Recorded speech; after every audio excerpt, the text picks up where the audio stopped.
Hey everyone, Matt King with the King Piers team, back out here with another video showcase of the nation's very best engineering sound foundation repair. If you'd like to see more, we highly encourage you to visit us over on our YouTube and Facebook channels.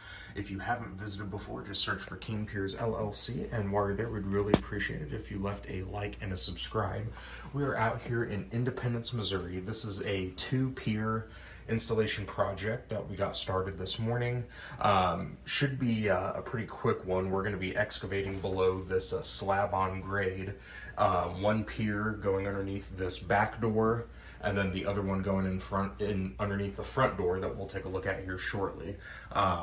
Both doors are not opening and closing correctly, so we should be able to easily just excavate underneath, put our pier in place, and get everything raised back where it needs to be.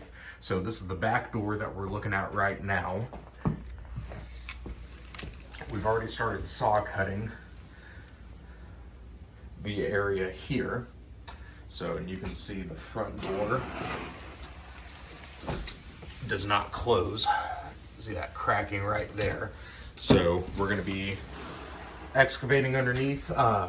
The reason we're doing this from the inside, the front concrete and back concrete slab are both fairly new. They're in great shape, so we're not going to disturb any of that. We're just going to neatly saw cut, pull up the tiling here so we can excavate underneath and get the piers in place and get this raised. So stay tuned for more updates as we continue along out here in Independence. 816-288-4373, kingpiers.com. Check us out on YouTube and Facebook, King Piers LLC. While you're there, we'd greatly appreciate it if you left a like and a subscribe. Thank you.